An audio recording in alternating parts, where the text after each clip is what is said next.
is about food and about helping people understand about the environment, but it's also about people coming together from different communities, from different backgrounds, and learning about each other. There's nothing like working side by side with someone out in the field, and you feel like you know them, and you know them in a different way.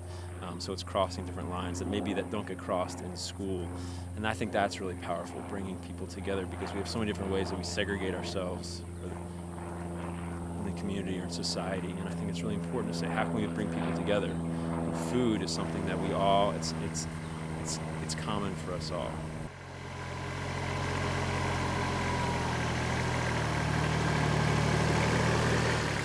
We're going to plant our peppers in these beds here. So that means I'm gonna have to till, and we're gonna have to, we're just gonna have to do a lot of hoeing to stay on top of this, because we're not gonna be able to dig all this out.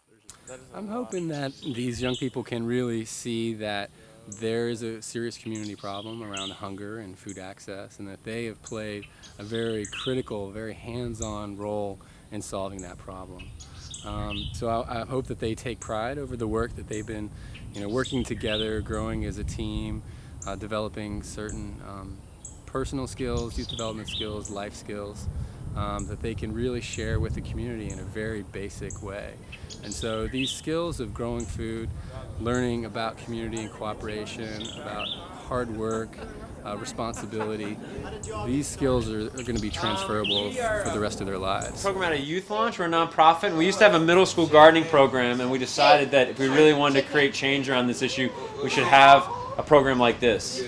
And so we work with 15 young people. It's an after-school and Saturday program in the spring and the summer. We're full-time, 5 days a week, and growing food. About 40% goes to soup kitchens and hunger relief organizations, and 60% we sell, and mostly in low-income areas. That's a pretty one. That's nice.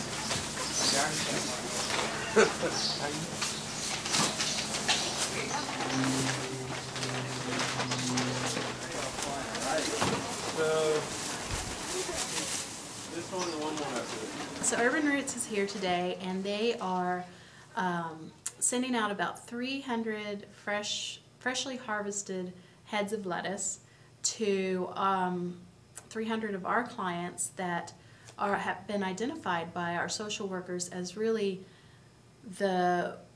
some people very at risk of hunger and food insecurity in the home. There's a disconnect between the food that we put in our body and how we've acquired that food. And I think that just so many people don't know how food is grown and where it comes from.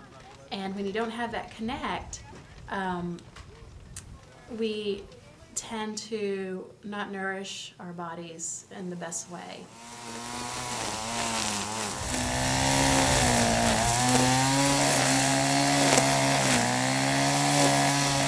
The main thing in the country, the thing that's really hurting all countries around the world, is not being able to eat the food that's grown either by themselves or their neighbors.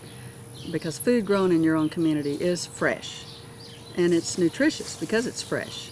Food trucked in is not fresh, and thus it's not nutritious. So when we hear that there is a group that wants to show young people how to grow food, organically of course, that's very inspiring, and that's what we need. We need this to happen all over the country. With this program, I'm growing things, and I plant things, I harvest things, I wash things, and soon I'm going to be able to learn how to cook things so that I can give back. And I think that is a great thing for anybody to have, especially youth, so they grow up and I'll grow up learning how to give back to my community. I feel pretty good about it because it's what we grew. It's not because they don't usually get food like this every day. I know a million people told you this, but it's really important. They usually don't get food like this every day. So us going there and giving it to them, I know it's helping somebody there. As long as we're helping somebody, I think that's a real cool thing to do. Not only are we fast, you look good while we're doing it. If they never work on a farm again, I think that this experience will bring a new consciousness to every meal that they eat. Or when they talk to their kids someday about, yeah, I worked on this farm back then, and this is why we're eating this produce. I feel like these experiences will stick with them and will help spread out to their families and in the community as well.